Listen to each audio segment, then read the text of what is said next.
মৰমৰ চতুৰ্থমান শ্ৰেণীৰ ছাত্ৰ ছাত্ৰীসকল, আজি আমি গুণোৎসৱ 2023ত হৈ যোৱা পৰীক্ষাৰ প্ৰশ্নবোৰ আমি আলোচনা তথা ইয়াক আমি আগন্তুক পৰীক্ষাত কেনেধৰণৰ প্ৰশ্ন আহিব পাৰে সেই বিষয়ে আমি আলোচনা কৰি তোমালোকৰ সুবিধাৰ্থে আজি এই ভিডিঅ'টো প্ৰস্তুত কৰিবলৈ ওলাইছো। আৰু যদি তোমালোকে মোৰ চেনেলটোত নতুনকৈ আহিছা তেতিয়াহ'লে মোৰ চেনেলটো এটা সাবস্ক্ৰাইব কৰি দিবা আৰু ভিডিঅ'টো ভাল লাগিলে লাইক এটা নিশ্চয় কৰিবা আৰু বন্ধুবৰ্গৰ মাজত শ্বেয়াৰ কৰি দিবা। Thank you. আৰু নোটিফিকেশ্যন বেলটো অন কৰি দিবা যাতে সকলোবোৰ ভিডিঅ' তোমালোকে পোনছাতে পাবলৈ সক্ষম হোৱা। এতিয়া আহাচোন আমি দেৰি নকৰি পেলাই আমি আজি প্ৰথমতেই অংক লৈ আমি আগবাঢ়ো। গুণোৎসৱ 2023ৰ অংকৰ প্ৰথম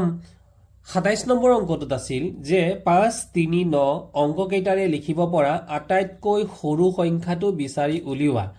গতিকে মৰমৰ ছাত্ৰ ছাত্ৰীসকল, আমাক উলিয়াবলৈ দিছে আটাইতকৈ সৰু সংখ্যা। আটাইতকৈ সৰু সংখ্যা আৰু আটাইতকৈ ডাঙৰ সংখ্যা আমি কেনেকৈ উলিয়াম যদিহে আমাক কোনো নিৰ্দিষ্ট অংক দিয়া হৈ থাকে। যেনে ধৰা তোমালোকৰ 27 নম্বৰ প্ৰশ্নটোত দিয়া হৈ আছিল 5, 3, 9, অৰ্থাৎ ইয়াত তিনিটা অংক দিয়া হৈ আছে। এটা হৈছে 5, এটা হৈছে 3, এটা হৈছে 9। আৰু ইয়াৰে আমি আটাইতকৈ সৰু সংখ্যাটো লিখিব লাগে। কেনেকৈ লিখিম? তো আমি ইয়াতে তোমালোকে কাষতে লিখিছো আটাইতকৈ সৰু সংখ্যা সৰু অংকৰে আৰম্ভ হয়। কি বুলি ক'লো? আটাইতকৈ সৰু সংখ্যা সৰু অংকৰে আৰম্ভ হয়। দেখা গ'ল 3 আটাইতকৈ সৰু, তাৰপিছত 5, তাৰপিছত 9, অৰ্থাৎ 9 আটাইতকৈ ডাঙৰ আৰু 3 আটাইতকৈ সৰু। গতিকে আমাৰ সংখ্যাটো হ'ব, আমি প্ৰথমতে সৰু সংখ্যাটো আগতেই লিখিম। গতিকে সৰু অংকটো আমি আগত লিখিলো 3, তাৰপিছত 5, তাৰপিছত 9, অৰ্থাৎ আমি লিখিবলগীয়া সংখ্যাটো হ'ব 359, অৰ্থাৎ 359। আৰু যিটো অপশ্যন নম্বৰ এ আমাৰ কাৰেক্ট এনসাৰ হ'ব। তাৰপিছত 28 নম্বৰ অংকটোত দিয়া আছিল খালী বাকচটোত কি সংখ্যা বহিব আমি লিখিব লাগে। গতিকে 8 পূৰণ খালী ঘৰ দিয়া আছে সমান দিয়া আছে 40। 8ৰ লগত কোনো নিৰ্দিষ্ট সংখ্যা পূৰণ কৰিলে আমি 40 পাব লাগে। গতিকে এই অংকটোৰ ক্ষেত্ৰত কি কৰিব লাগিব? যিহেতু 8ৰ লগত কি সংখ্যা পূৰণ দিলে আমি 40 পাম আমি নাজানো, গতিকে আমি কি কৰিব লাগিব? এনেধৰণৰ অংকৰ ক্ষেত্ৰত আমি কৰিব লাগিব হৰণ। গতিকে আমি যদি 40 লিখি লওঁ আৰু 8ৰে যদি হৰণ কৰো 8 5 গুণে হৈ যাব 40। গতিকে আমাৰ যিহেতু 5 বাৰ গ'ল, গতিকে আমাৰ কি সংখ্যা বহিব? খালী ঠাইত বহিব 5। 29 নম্বৰ অংকটোত আছিল ৰীতাৰ দেউতাকে ফুলনিত জেওৰা দিবলৈ 27 ডাল বাঁহ আনিছিল। কিমান ডাল বাঁহ আনিছিল? 27 ডাল।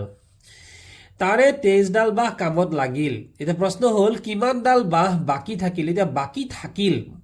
মনত ৰাখিবা বাকী থাকিল শব্দটো যেতিয়া থাকে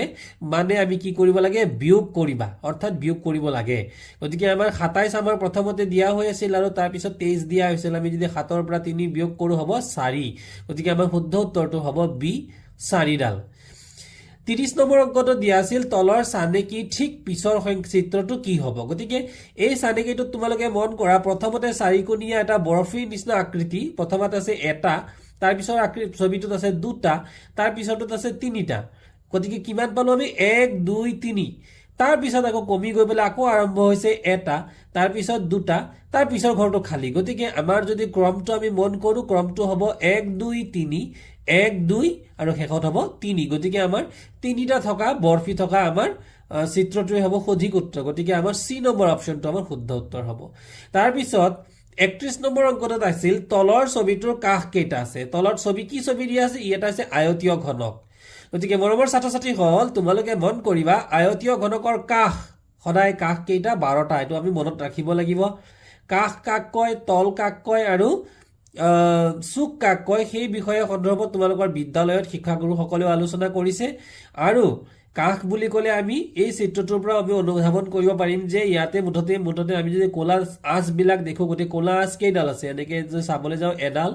2ডাল 3ডাল 4ডাল 5ডাল 6ডাল 7ডাল 8ডাল 9ডাল 10ডাল 11ডাল আৰু 12ডাল। গতিকে মুঠতে হৈ যাব কিমানটা? 12টা। গতিকে আমি কি বুজি পালো? আয়তীয় ঘনকৰ কাষ কেইটা থাকে? 12টা। আয়তীয় ঘনকৰ চুক কেইটা থাকে? 8টা। আৰু আয়তীয় ঘনকৰ তল কেইখন থাকে? 6খন। গতিকে এনেধৰণৰ প্ৰশ্ন 2024 চনৰ পৰীক্ষাটো আহিছে। ইয়াতে তোমালোকৰ চিত্ৰটো দিয়া হৈ আছে, হয়তো ইয়াতে কাষৰ সংখ্যা আহিব, নতুবা চুকৰ সংখ্যা আহিব, নতুবা তলৰ সংখ্যা আহিব। গতিকে আয়তীয় ঘনকৰ কাষনো কেইটা, চুকনো কেইটা আৰু তলনো কেইটা আমি ভালদৰে জানি ল'ব লাগিব। কেতিয়াবা কেতিয়াবা কিছু চিত্ৰত তোমালোকৰ এটা বৃত্তৰ চিত্ৰ বা গোলকৰ চিত্ৰ দিয়া থাকে, সুধিব পাৰে যে ইয়াতে কাষৰ সংখ্যা কেইটা। গতিকে যদি ঘূৰণীয়া কোনো গোলক থাকে, গতিকে গোলকৰ কাষ নাথাকে গোলকৰ তল হ'ব এখন গতিকে এনে ধৰণৰ প্ৰশ্নবিলাক তোমালোকৰ গণিতৰ পাঠত ধুনীয়াকৈ দিয়া হৈ আছে তোমালোকে সেইবোৰ মন কৰিবা আৰু এই সন্দৰ্ভতো মই এই পাঠটোৰ ওপৰত এটা ভিডিঅ' মই প্ৰস্তুত কৰিম তোমালোকে সেই ভিডিঅ'বোৰ চাব পাৰিবা ইয়াৰ পিছত আছিল 5103 সংখ্যাটো অংকৰে লিখিবলৈ দিছে মৰমৰ ছাত্ৰ-ছাত্ৰীসকল তোমালোকে মন কৰা ইয়াত লিখিছে 5103 গতিকে আটাইতকৈ ডাঙৰ সংখ্যাটো আছে হাজাৰ গতিকে আমি কি কৰিলো একক দহক শতক হাজাৰ গতিকে আমি চাৰিটা ফুট দিলো এটা হাজাৰৰ ঘৰত কিমান বুলি কৈছে 5000 গতিকে আমি এই হাজাৰত দিয়া ফুটটোত আমি একক দহক শতক হাজাৰ ইয়াত আমি ফুট এটা দিছো গতিকে ইয়াত লিখিম 5103 গতিকে একক দহক শতক শতকত লিখিম 100 গতিকে এইটো লিখিম 1 আৰু দিছে শেষত 3 গতিকে এইটো হৈ গল 3 গতিকে মাজৰ ঘৰটো কি হৈ গল অৰ্থাৎ দহকৰ ঘৰটো কি হৈ গল খালি থাকিব অৰ্থাৎ খালি থকা মানে শূন্য দিব লাগিব গতিকে আমাৰ শুদ্ধ উত্তৰটো হ'ব 5103 গতিকে 5103 কোনটো অপচন আছিল অপচন বি গতিকে কাৰেক্ট আনসাৰটো হ'ব অপচন বি গতিকে এনে ধৰণৰ আখৰেৰে দিয়া থাকে আমাক যদি অংকৰে লিখিবলৈ দিয়ে আমি স্থানীয় মানৰ পৰিৱৰ্তে স্থানীয় মানৰ বিপৰীতে এটা এটাকৈ ফুট চিন দি ললে আমাৰ অংকটো কৰিবলৈ আমি সহজ অনুভৱ কৰিম ধৰি লোৱা এতিয়া কোনো এটা অংকত দিয়া আছিল 6232 6232 প্ৰথম আছে 6000 একক দহক শতক হাজাৰ আছিল 6000 গতিকে ইয়াত লিখিম 6 তাৰপিছত 200 অৰ্থাৎ একক দহক শতক শতকৰ ঠাইত লিখিম 2 আৰু 32 গতিকে 3 2 32 গতিকে উত্তৰটো হ'ব এনে ধৰণৰ 33 নম্বৰ অংকত দিয়া আছিল ৰমেনে বজাৰৰ পৰা 215 টকাৰ মাছ 125 টকাৰ মাংস আৰু 93 টকাৰ পাচলি কিনিলে গতিকে ইয়াতে তিনিটা সামগ্ৰী দিয়া হৈছে আৰু তিনিওটা সামগ্ৰীৰ ৰমেনে মুঠ কিমান টকা খৰচ হ'ল তো ৰমেনে মুঠে কিমান টকা খৰচ কৰিলে আসলতে আৰু মনত ৰাখিব লাগিব যে মুঠ কিমান মুঠ উলিয়াব দিলে সদায় আমি কি কৰিব লাগে যোগ কৰিব লাগে গতিকে আমি এই তিনিওটা সংখ্যা 215 125 আৰু 93 যদি যোগ কৰি দিও তো যোগ কৰিলে কি হ'ব 3 এটো হৈছে একক গতিকে 3 এ পাছে 8 8 আৰু পাছে হৈ গল 13 হৈ গল 3 উকলিলে 1 আমি এককবোৰ যোগ কৰিলো এইবাৰ দহকবোৰ যদি যোগ কৰো উকলা 1 9 10 10 2 12 আৰু 12 1 13 13 3 উকলিলে আকৌ 1 গতিকে এবাৰ শতকৰ ঘৰত কি আছে শতকৰ ঘৰত আছে উকলা 1 আৰু 1 2 আৰু 2 4 গতিকে উত্তৰটো হ'ব 433 আৰু 433 আমাৰ শুদ্ধ অপচনটো হৈছে এ 34 নম্বৰ অংকত দিয়া আছিল এটা 6 সেন্টিমিটাৰ ব্যাসাৰ্ধৰ এটা বৃত্ত এটাৰ ব্যাস কিমান হ'ব আমাক সুধিছে গতিকে আমি ছাত্ৰ-ছাত্ৰীসকল মন কৰা যে আমি লিখিছো এটা কথা ব্যাসাৰ্ধৰ দুগুণ কি বুলি কলো ব্যাসাৰ্ধৰ দুগুণ গতিকে ব্যাস ইকুয়াল টু কিমান হ'ব 2 পূৰণ ব্যাসাৰ্ধ গতিকে 2 পূৰণ ব্যাসাৰ্ধৰ ঠাইত আমি কিমান লিখিব লাগিব যেটো আমাৰ অপচন প্ৰশ্নত আমাক দিয়া আছে 6 সেন্টিমিটাৰ ব্যাসাৰ্ধ দিয়া হৈ আছে গতিকে এই ব্যাসাৰ্ধৰ ঠাইত আমি লিখিম 6 গতিকে 2 6 গুণ হৈ যাব 12 অৰ্থাৎ যদি ব্যাসাৰ্ধ 6 হয় তেতিয়ালে ব্যাস কিমান হৈ যাব 12 গতিকে এই অপচনটো তোমালোকে মনত ৰাখিবা যে ব্যাস হৈছে ব্যাসাৰ্ধৰ দুগুণ আৰু এই চিত্ৰবোৰত দেখিলে মন কৰিবা এই প্ৰথমৰ চিত্ৰটো দিয়া হৈ আছে এটা ব্যাসাৰ্ধ অৰ্থাৎ কেন্দ্ৰবিন্দুৰ পৰা যিকোনো বৃত্তৰ যিকোনো এটা বিন্দুলৈ আমি যদি টানি দিও এটো হ'ব ব্যাসাৰ্ধ আৰু কেন্দ্ৰবিন্দুৰ মাজেৰে বৃত্তৰ দুটা বিন্দু স্পৰ্শ কৰাকৈ যদি আমি ৰেখা টানো এটো হৈ যাব ব্যাস এবাৰ 35 নম্বৰ অংকটো দিছিলে সেলিমে দৈনিক 160 খন বাতৰি কাকত বিক্ৰী কৰে দৈনিক শব্দটোৰ অৰ্থ দৈনিক মানে হৈছে দৈনিক অৰ্থাৎ এক দিনত মই ইয়াতে লিখি দিছো মনত ৰাখিবা মৰমৰ ছাত্ৰ-ছাত্ৰীসকল দৈনিক মানে হৈছে এদিনত গতিকে আমাক প্ৰশ্ন সুধিছে 6 দিনত তেওঁ কিমানখন বাতৰি কাকত বিক্ৰী কৰিব গতিকে এদিনত কিমানখন বিক্ৰী কৰে এদিনত বিক্ৰী কৰে 160 খন যদি এদিনত 160 খন বিক্ৰী কৰে 6 দিনত বেছি কৰিব নে কম কৰিব নিশ্চয় 6 দিনত বেছি বিক্ৰী কৰিব আৰু মনত ৰাখিবা বেছি যদি কৰে তেতিয়াহলে সদায় কি হয় পূৰণ গতিকে 160 ৰ লগত আমি কি পূৰণ কৰিব লাগিব 6 পূৰণ কৰিব লাগিব গতিকে 6 0 গুণে 0 6 6 গুণ 36 ৰ 6 উকলিল 3 আৰু 6 1 গুণ 6 আৰু 3 হৈ যাব 9 960 গতিকে আমাৰ শুদ্ধ উত্তৰটো হ'ব 960 আৰু এটো অপচন আছে অপচন ডি গতিকে শুদ্ধ উত্তৰটো হৈ গল 35 নম্বৰৰ ডি তাৰ পিছত দিছে 36 নম্বৰ অংকটোৰ তলৰ কোনডাল ফুট ৰেখাই ছবিখনক দুটা সদৃশ ভাগত ভাগ কৰিছে ছাত্ৰ-ছাত্ৰীসকল তোমালোকে মনত ৰাখিবা সদৃশ ভাগ মানে হল সমান সমান দুভাগ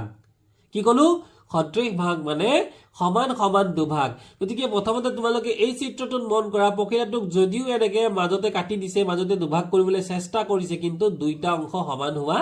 নাই যেনেকে এখিলা গছৰ পাত মাজত যদি তোমালোকে ভাঁজ কৰা তেতিয়াহলে দুভাগ সমানে হয় গৈ গতিকে এই চিত্ৰটোত ডি নম্বৰ অপচনটো হ'ব শুদ্ধ উত্তৰ আৰু য'ত নেকি আমি মাজত যদি এনেকে ডট লাইন দি পেলাই দিও তেতিয়াহলে পখিলাটো হৈ যাব সমানে সমানে দুভাগ আৰু সমানে সমানে দুভাগ হৈছে সদৃশ ভাগ এবাৰ 37 নম্বৰ অংকটো দিয়া আছিল 11 মিটাৰ 4 সেন্টিমিটাৰক ডেসিমিটাৰলৈ পৰিৱৰ্তন কৰিবলৈ দিছে সৰি সেন্টিমিটাৰলৈ পৰিৱৰ্তন কৰিবলৈ দিছে গতিকে ছাত্ৰ-ছাত্ৰীসকল প্ৰশ্নটোত মন কৰা 11 মিটাৰ 4 সেন্টিমিটাৰ যেনে মিটাৰ এটা ডাঙৰ একক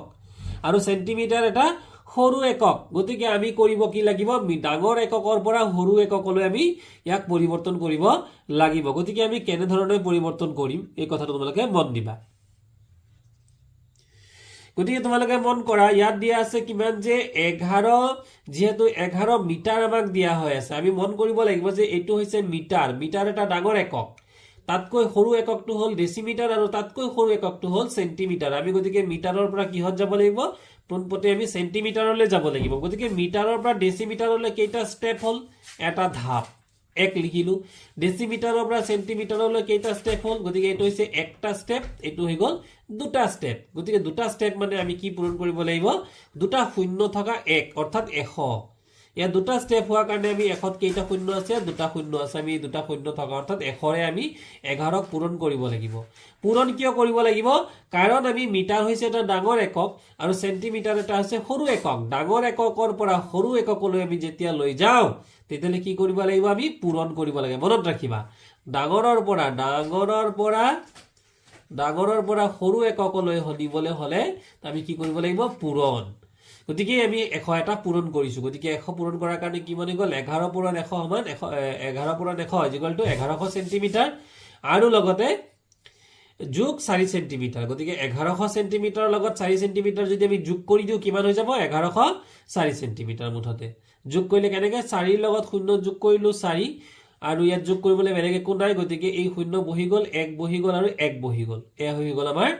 37 নম্বৰ প্ৰশ্নটো 38 নম্বৰ প্ৰশ্নটো দিয়া আছিল 8029 ৰ স্থানীয় মান হিচাপে বিস্তৃত ৰূপটো লিখিবলৈ দিছে গতিকে বিস্তৃত ৰূপ লিখাৰ নিয়মটো হল প্ৰথমতে মনত তোমালোকে গণনা কৰা একক দশক শতক হাজাৰ গতিকে আমি এনেকুৱা এটা সংখ্যা লব লাগিব যাতে প্ৰথমৰ সংখ্যাটো শূন্য মিলাই পেলাই যাতে আমাৰ হাজাৰৰ স্থানলৈ আহে গতিকে আমাৰ সংখ্যাটো হ'বগৈ কি আমি যদি এই সংখ্যাটো লও গতিকে ইয়াতে 8ৰ পিছত কেইটা ঘৰ আছিল এটা ঘৰ দুটা ঘৰ তিনিটা ঘৰ গতিকে আমি 8ৰ পিছত দিব লাগিব এটা ঘৰ দুটা ঘৰ তিনিটা ঘৰ তিনিটা শূন্য দিব লাগিব তাৰ পিছৰ ঘৰটো আছিল শূন্য শূন্য মানে একোৱে নাই গতিকে আমি একো লিখিব লগা নাই তাৰ পিছত আছিল কিমান 2 গতিকে আমি যদি মন কৰো তেতিয়ালে 2 কোনটোত আছে গতিকে এইটো আমি লিখিলো 2ৰ পিছত কেইটা ঘৰ আছে 2ৰ পিছত মন কৰা মৰমৰ ছাত্ৰ-ছাত্ৰীসকল এটা ঘৰহে আছে গতিকে আমি দিব লাগিব 2ৰ পিছত শূন্য আৰু শেষত আছিল যোগ 9 আৰু 9ৰ পাছত কোনো ঘৰ নাই গতিকে আমাৰ শুদ্ধ উত্তৰটো হ'ব অপচন বি এয়া হৈ গল আমাৰ 38 নম্বৰ অংকটো 39 নম্বৰ অংকটো দিয়া হৈছিল এটা দণ্ডচিত্ৰ ইয়াতে দণ্ডচিত্ৰ দিয়া হৈ আছে আৰু এই দণ্ডচিত্ৰটোত মন কৰা এইটো হৈছে ছাগলী বুলি লিখা আছে প্ৰথমৰ দাগটো হৈছে ছাগলী আৰু দ্বিতীয় দাগটো লিখা হৈ আছে কুকুৰা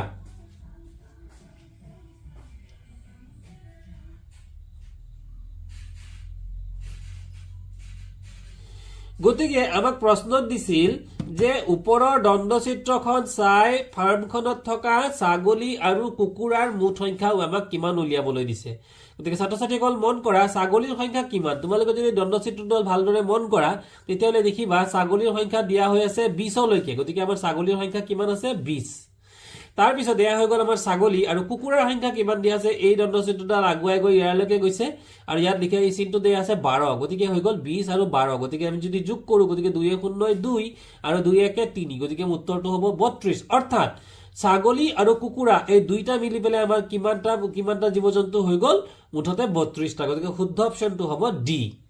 আছিল 40 নম্বৰ অংকটো ছাত্ৰ-ছাত্ৰীসকল 40 নম্বৰ অংকটোৰ দৰে ইয়া আছিল 2023 চনৰ প্ৰশ্ন ঠিক একেই ধৰণৰ প্ৰশ্ন 2024 চনতো আহিছে গতিকে 2025 চনতো এনে ধৰণৰ প্ৰশ্ন অহাৰ সম্ভাৱনা পূৰ্ণ সম্ভাৱনা আছে গতিকে ইয়াতে দিয়া আছিল এটা আমাৰ গোল চিত্ৰ এটা দিয়া আছে আমি চিত্ৰ দেখুৱাৰ দৰে আছে আমাৰ প্ৰশ্ন এটা গোল চিত্ৰ দিয়া হৈ আছে আৰু এই গোল চিত্ৰটোক মুঠতে কেইবাটাও ভাগত ভাগ কৰা হৈছে কেইটা ভাগত যে প্ৰথমতে এনেকে এডাল মাজতে ভাগ কৰিছে ইফালে এটা ভাগ কৰিছে আৰু ইফালৰ পৰা এনেকুৱা এটা ভাগ কৰিছে আৰু শেষত ইফালৰ পৰা এনেকুৱা এটা ভাগ কৰিছে ঠিক আছে তাৰ পিছত এটা লিখা হৈছিল 3 ইয়াত আছিল 4 ইয়াত আছিল 5 ইয়াত আছিল 6 আৰু এনে ধৰে লিখাৰ পিছত বিপৰীতে ইয়াত লিখা হৈছিল 42 ইয়াত লিখা হৈছিল 35 ইয়াতে লিখা আছিল প্ৰশ্নবোধক চিন অৰ্থাৎ একো দিয়া নাই আৰু ইয়াত লিখা আছিল 21 গতিকে তোমালোকে এটা কথা মন কৰিব লাগিব যে আমি ঠিক বিপৰীত দিশত আমাৰ যদি আমি চাবলৈ যাওঁ গতিকে আমি চাবলৈ ইয়াত লিখা আছে যে বিপৰীত দিশ 7ৰ পূৰণফল অৰ্থাৎ 6ৰ লগত যদি আমি 7 পূৰণ দিওঁ তেতিয়াহ'লে আমি কিমান পাই যাম 6ৰ লগত 7 পূৰণ দিলে আমি পাই যাম 42 5ৰ লগত 4ৰ লগত যদি 7 পূৰণ দিওঁ তেতিয়াহ'লে আমি কিমান পাই যাম 4ৰ লগত 7 পূৰণ দিলে আমি পাই যাম ইয়াতে আমাক যেহেতু এই প্ৰশ্নবোধক চিনটো দিছে গতিকে বা 3ৰ লগত যদি 7 পূৰণ দিওঁ 3ৰ লগত 7 পূৰণ দিলে আমি পাই গলো 21 5ৰ লগত যদি 7 পূৰণ দিওঁ তেতিয়াহ'লে আমি পাই যাম 35 গতিকে নিশ্চয় প্ৰত্যেকটো সংখ্যাৰ লগত কিমান পূৰণ দিব লাগিব 7 পূৰণ দিব লাগিব আমি 4ৰ লগতো কিমান পূৰণ দিব লাগিব 7 পূৰণ দিব লাগিব 4 7 গুণে হৈ যাব 28 গতিকে মই লিখি দিছো 4 পূৰণ 7 28 এইটোই হ'ব আমাৰ নিৰ্ণয় সংখ্যা গতিকে শুদ্ধ অপচনটো হ'ব সি সেম এনে ধৰণৰ অংক 2024 চনতো আহিছে আৰু 2025 তো অহাৰ পূৰ্ণ সম্ভাৱনা আছে 41 নম্বৰ অংকটো দিয়া আছিল 32টা কমলা 4 জনৰ মাজত সমানে ভাগ কৰিলে প্ৰত্যেকৰ ভাগত কিমানকৈ পৰিব প্ৰত্যেকৰ ভাগত মানে আমি ভাগেই কৰিব লাগিব অংকটো গতিকে আছিল কমলা 32টা 4 জন আছিল মানুহ আমি ভগাব লাগে গতিকে 4 8 গুণে হৈছে 32 আমি হৰণ অংক কৰিবলৈ জানো গতিকে শুদ্ধ অপচনটো হ'ব ডি এবাৰ 42 নম্বৰ অংকটো দিয়া আছিল যে 6 মিটাৰ 50 সেন্টিমিটাৰৰ লগত 5 মিটাৰ 30 সেন্টিমিটাৰ আমাক পোনছাতেই যোগ কৰিবলৈ দিছে গতিকে কাখত দেখুৱাৰ ধৰণে 6 মিটাৰ 50 সেন্টিমিটাৰ আৰু 5 মিটাৰ 30 সেন্টিমিটাৰ আমি পাতি ললো 0 0 0 5 3 8 6 5 11 গতিকে উত্তৰটো হ'ব আমাৰ 11 মিটাৰ 80 সেন্টিমিটাৰ যেটো দিয়া আছে অপচন নম্বৰ বি 43 নম্বৰ অংকটো দিয়া আছিল 4 টকা 50 পইচাক পইচাত প্ৰকাশ কৰিব লাগে গতিকে মৰমৰ ছাত্ৰ-ছাত্ৰীসকল আমি জানো যে টকাটো ডাঙৰ আৰু পইচাটো সৰু আৰু যেহেতু টকাক কি কৰিব লাগে পইচাত প্ৰকাশ কৰা আমাক পইচাত প্ৰকাশ কৰিবলৈ দিছে গতিকে টকাৰ পৰা পইচা অৰ্থাৎ ডাঙৰৰ পৰা সৰু এককলৈ যেতিয়াই নিয়া হয় তেতিয়াই আমি কৰিব লাগে পূৰণ গতিকে 4 টকা লিখা হৈ আছে আৰু 50 পইচা গতিকে আমি 4 টকা মানে 1 টকা মানে কিমান পইচা আমি জানো 1 টকা মানে হৈছে 1 টকা অৰ্থাৎ 100 পইচা গতিকে আমি কি কৰিব লাগিব যেহেতু পূৰণ কৰিব লাগিব কিয় ডাঙৰ এককৰ পৰা সৰু এককলৈ দিলে কৰিব লাগে পূৰণ গতিকে আমি কিমান পূৰণ কৰিম 4 টকা 4 পূৰণ 100 ৰে পূৰণ কৰিম কিয় 100 টকায় 100 পইচাই 1 টকা গতিকে আমি 100 ৰে পূৰণ কৰিম যোগ 50 পইচা এতিয়া এইটো পইচা 400 গুণে 400 আৰু 50 অৰ্থাৎ 400 আৰু 50 যোগ কৰিলে হৈ যাব 450 আমাৰ শুদ্ধ উত্তৰটো হ'ব অপচন এ এবাৰ আহিলো আমি 44 নম্বৰ অংকটোত আমাৰ এটা তুলাচনী দিয়া আছে তুলাচনী মানে ডগা পাল্লা দুইফালে ডগা পাল্লাত সমান হ'ব লাগে কিন্তু আমাৰ এই চিত্ৰটোত সমান হোৱা নাই আৰু সমান আমি কৰিব লাগে গতিকে 100 আৰু 3 যোগ কৰিলে হৈ যাব 100 যোগ 3 মানে হৈ যাব 103 এয়া হৈ গ'ল 103 আৰু ইফালে দিয়া আছে 100 যোগ 2 অৰ্থাৎ 102 কিমান কমি আছে 102 আৰু ইফালে আছে 103 অৰ্থাৎ 1 কমি আছে গতিকে খালি ঠাইত হ'ব 1 গতিকে এইটো 1টোই হ'ব আমাৰ শুদ্ধ উত্তৰ গতিকে উত্তৰটো হ'ব 1 কিলোগ্ৰাম গতিকে অপচন নম্বৰ এটোই হ'ব আমাৰ শুদ্ধ উত্তৰ এবাৰ আহিছো আমি পৰিবেশৰ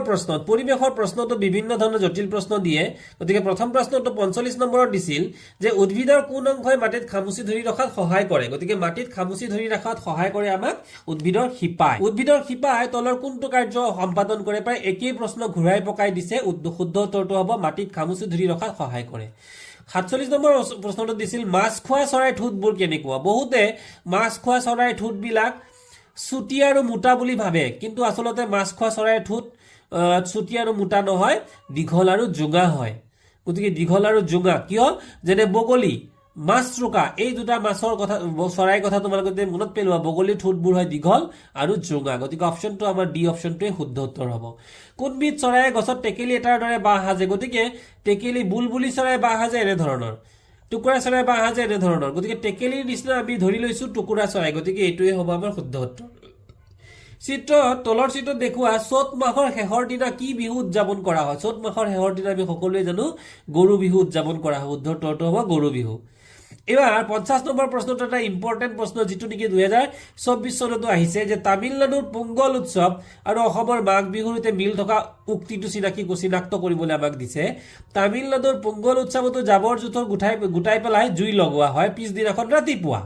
আৰু অসমৰ মাঘ বিহুটো ভেলাঘৰ জ্বলোৱা হয় পিছদিনাখন ৰাতিপুৱা গতিকে শুদ্ধ উত্তৰটো হ'ব মাঘ বিহুৰ মেজিৰ দৰে জুই জ্বলায়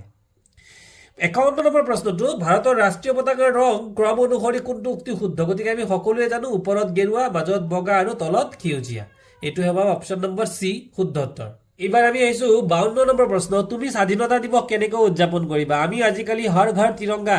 আমি সকলোৱে ঘৰে ঘৰে নিজৰ চৌহদত তিৰংগা উদযাপন কৰো গতিকে আমি লিখিছো শুদ্ধ উত্তৰটো হ'ব ঘৰৰ পদুলিত ৰাষ্ট্ৰীয় পতাকা উত্তোলন কৰিম তাৰ পিছৰ প্ৰশ্ন আছিল মাটিৰ তলত শিলাস্তৰত জমা হৈ থকা পানী ভাগক কি বোলে শুদ্ধ উত্তৰটো হ'ব ভূজল জলীয় ভাৱ কেনেকৈ পুনৰ পানীলৈ পৰিৱৰ্তন হয় যেতিয়া জলীয় ভাৱ চেঁচা হৈ যায় তেতিয়ালে পুনৰ পানীলৈ পৰিৱৰ্তন হয় গতিকে শুদ্ধ উত্তৰটো হ'ব বি চেঁচা হলে আইন শৃংখলা ব্যাঘাত হলে আমি কাৰ ওচৰলৈ যাওঁ নিশ্চয় আইন শৃংখলা ব্যাঘাত হলে আমি যাওঁ আৰক্ষীৰ ওচৰলৈ অৰ্থাৎ পুলিচৰ ওচৰলৈ ৰাজহুৱাভাৱে ধৰ্মীয় কাম-কাজ কৰা অনুষ্ঠানক কি বুলি কোৱা হয় চিকিৎসালয়ত কেতিয়াও ধৰ্মীয় কাম-কাজ কৰা নহয় ডাকঘৰত কেতিয়াও কৰা নহয় ডাকঘৰতো চিঠি পত্ৰ বিলোৱা হয় পুথিভঁৰালত কিতাপ সংগ্ৰহ কৰা হয় গতিকে শুদ্ধ উত্তৰটো হ'ব উপাসনা গৃহ তলৰ চিত্ৰ দেখুৱা কোনবিধ সামগ্ৰী পুৰণি কালত ৰন্ধনশালত ব্যৱহাৰ হৈছিল এতিয়া যে গেছৰ চৌকা ষ্টোভ ইত্যাদিবোৰ মডাৰ্ণ চৌকা এইবোৰ ব্যৱহাৰ নহয় শুদ্ধ উত্তৰটো হ'ব চৌকা মাটিৰ চৌকা যেটো শুদ্ধ উত্তৰ তাৰপিছত 58 নম্বৰ প্ৰশ্নটো আছিল পুৰণি কালত পুৰুষসকলে তলৰ কোনবিধ পোছাক বেছিকৈ পিন্ধিছিল পুৰণি কালত ব্যৱহাৰ কৰা পিন্ধ হ'ল জিন্স পেন্টটো নহয় হাফ পেন্টটো নহয় লং পেন্টটো নহয় শুদ্ধ উত্তৰটো হ'ব ধুতি নিউমাৰেচি অৰ্থাৎ গণিতৰ ক্ষেত্ৰত আমাক দুইখৰীয়া পূৰণ এটা কৰিবলৈ দিছিলে 2023 চনৰ প্ৰশ্নটোত গতিকে পূৰণ দিছিলে 26 আৰু 32 ৰ মাজত গতিকে মৰমৰ ছাত্ৰ-ছাত্ৰীসকল তোমালোকে যেতিয়া দুইখৰীয়া পূৰণ কৰিব লগা হ'ব তলৰ যি শাৰী আমি তলৰ শাৰীটো যেটো আমি দেখিছো ওপৰৰ শাৰীটোত কি আছে ওপৰৰ শাৰীটো হৈছে 2 6 26 আৰু তলৰ শাৰীটো আছে 3 2 32 গতিকে এই 32 ৰ ভিতৰত আমি সোঁহাতে থকা সংখ্যাটোৰ পৰাই প্ৰথমতে আৰম্ভ কৰিম প্ৰথমতে আমি 2 ৰে এই 6ক পূৰণ কৰিম তাৰ পিছত 2 ৰে আকৌ আমি এই 2ক পূৰণ কৰিম গতিকে 2 6 গুণ 12 ৰ 2 উকলিলে 1 আৰু 2 2 গুণ 4 উকলাকে 5 গতিকে আমাৰ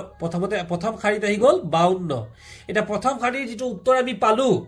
এই উত্তৰটোত এককৰ ঘৰত কিমান আছে 2 আমি সদায় এককৰ ঘৰত এটা কি পাতি দিব লাগিব যোগচিন পাতি দিব লাগিব হৈ গ'ল এইবাৰ আমি 2 ৰ কাম শেষ কৰিছো এইবাৰ আমি কাৰ কাম 3 ৰ কাম 3 ৰে আকৌ আমি প্ৰথম কৰিম 6ক 3 6 গুণ 18 ৰ 8 উকলিলে 1 আৰু 3 2 গুণে 6 আৰু উকলাকে 7 গতিকে এই 2 ৰ তলৰ ঘৰটো কিন্তু আমি খালি ৰাখিব লাগিব বহুতে আমি কি কৰো আমাৰ ছাত্ৰ-ছাত্ৰীসকলে ভুল এটা কৰে এই যে 2 ৰ তলত থকা ঘৰটো কিন্তু কি কৰে ইয়াতে লিখি পেলাই যাৰ কাৰণে আমাৰ অংকবোৰ ভুল হয় গতিকে আমি 2 তললৈ আহিল 5 8 13 ৰ 3 উকলিলে 1 আৰু 7 উকলা 7 আৰু উকলা 1 হৈ গ'ল 8 গতিকে আমাৰ শুদ্ধ উত্তৰটো হ'ব 832 ইংৰাজীৰ ক্ষেত্ৰত কিছুমান দফা দিয়া হৈছে আৰু এই দফাবোৰৰ একেবাৰে শেষৰ প্ৰশ্নটোত কিছুমান গ্ৰামাৰ দিয়া হয় গতিকে মৰমৰ ছাত্ৰ-ছাত্ৰীসকল ইয়াত তোমালোকে মন কৰা দিয়া হৈছে which one of the following words is a pronoun in the given sentence এই সেন্টেন্সটো গতিকে সেন্টেন্সটো কি দিছে he ran away to the forest গতিকে pronoun মানে হৈছে নামৰ পৰিৱৰ্তে ব্যৱহাৰ যি হয় নামৰ সলনি ৰাম যদু মধু ইত্যাদিৰ সলনি আমি কি ক'ব পাৰো তেওঁ তেখেত তেওঁলোক তাহত হিহত ইত্যাদি গতিকে ইয়াত হ'ব হি অৰ্থাৎ হি কাৰ পৰিৱৰ্তে কোৱা হৈছে হি ran away to the forest নিশ্চয় কোনোবা এজন মানুহৰ পৰিৱৰ্তে মানুহৰ নামৰ পৰিৱৰ্তে লিখা হৈছে হি গতিকে নামৰ পৰিৱৰ্তে যি ব্যৱহাৰ হয় হে হৈ গ'ল pronoun ইয়াৰ পিছতে 22 নম্বৰ অংকটোত আছিল which one of the following is similar in meaning to the word powerful শব্দটোৰ লগত একে অৰ্থ বুজোৱা শব্দ কোনটো হ'ব গতিকে powerful ৰ লগত একে শব্দ বুজোৱা অৰ্থটো হ'ব strong ইয়াৰ পিছতে আমাৰ একেবাৰে শেষৰ দফাটোত the house of books শেষৰ দফাটোত আছিল 26 নম্বৰ প্ৰশ্ন যে which one of the following words is a noun in the given sentence এটা সেন্টেন্স দিয়া হৈ আছে এটো it has different kinds of books গতিকে নাউন বিচাৰিবলৈ দিছে নাউন মানে কি যিবোৰ শব্দই কোনো নাম বুজায় নাম বুজা শব্দবোৰেই হৈছে নাউন গতিকে ইয়াত বুকছ হ'ব আমাৰ শুদ্ধ উত্তৰ যেহেতু বুকস মানে এটা কিতাপ গতিকে কিতাপে যিকোনো এটা বস্তুক আমাৰ সিগনিফাই কৰিছে গতিকে বুকটোৱে হ'ব আমাৰ শুদ্ধ উত্তৰ ভাষাৰ ক্ষেত্ৰত অৰ্থাৎ অসমীয়াৰ ক্ষেত্ৰত ইয়াতে এটা প্ৰশ্ন দিছিল 16 নম্বৰ প্ৰশ্নটো আমাৰ দফা নম্বৰ 3 তেওঁলোকে এটা ঘৰ সাজিছে এই বাক্যটোত থকা কোনটো শব্দই ক্ৰিয়াপদ বুজাইছে এতিয়া মৰমৰ ছাত্ৰ ছাত্ৰীসকল ক্ৰিয়াপদ মানে কি ক্ৰিয়াপদ মানে হৈছে যিয়ে নেকি কোনো এটা কাম কৰা বা হোৱা বুজায় কি কলো কোনো এটা কাম কৰা বা হোৱা বুজায় গতিকে ক্ৰিয়াপদটো হ'ব সাজিছে আমাৰ শুদ্ধ উত্তৰটো হ'ব দফা 2 নম্বৰ দফা দিছিল 10 নম্বৰ অংকটো তলৰ কোনটো কিনা শব্দৰ বিপৰীত শব্দ গতিকে কিনা শব্দৰ বিপৰীত শব্দ হ'ব বেচা গতিকে আমাৰ শুদ্ধ অপচনটো হ'ব ডি 11 নম্বৰ দিছিল সৎ কামৰ বাবে তেওঁ পুৰস্কাৰো পাইছে এই বাক্যটোত কোনটো শব্দ সৰ্বনাম মানে হৈছে ইংৰাজীত হৈছে প্ৰনাউন অৰ্থাৎ যি নেকি নামৰ পৰিৱৰ্তে ব্যৱহাৰ হয় গতিকে নামৰ পৰিৱৰ্তে ব্যৱহাৰ হোৱা শব্দটো হ'ব তেওঁ ৰাম যদু মধু এই নামৰ পৰিৱৰ্তে আমি কি ব্যৱহাৰ কৰিব পাৰো তেওঁ গতিকে মনত ৰাখিবা সৰ্বনাম মানে হৈছে কি যিবোৰ শব্দ নাম এটাৰ পৰিৱৰ্তে বহে ইংৰাজীত যাক কোৱা হয় প্ৰনাউন আৰু 1 নম্বৰ দফাটোত দিছিলে এটা শেষৰ প্ৰশ্ন তলৰ কোনটো সেই শব্দৰ বিপৰীত শব্দ গতিকে এনে ধৰণৰ প্ৰশ্ন বিপৰীত শব্দবোৰ আহে আৰু মৰমৰ ছাত্ৰ ছাত্ৰীসকল ক্ৰিয়া সৰ্বনাম বিশেষ্য বিশেষণ ইত্যাদিৰ ওপৰতো প্ৰশ্ন আহে গতিকে সেই শব্দৰ বিপৰীত শব্দটো হ'ব আৰম্ভ গতিকে মৰমৰ ছাত্ৰ ছাত্ৰীসকল এই আছিল গুণোৎসৱ 2023 ৰ চতুৰ্থমান শ্ৰেণীৰ প্ৰশ্ন উত্তৰবোৰ আশা কৰিছো এই প্ৰশ্ন উত্তৰবোৰে তোমালোকক যথেষ্টখিনি সহায় কৰিব আৰু আগন্তুক গুণোৎসৱৰ বাবে শুভেচ্ছা জ্ঞাপন কৰি আজিলৈ মই ভিডিঅ' ইয়াতে সমাপ্ত কৰিছো ধন্যবাদ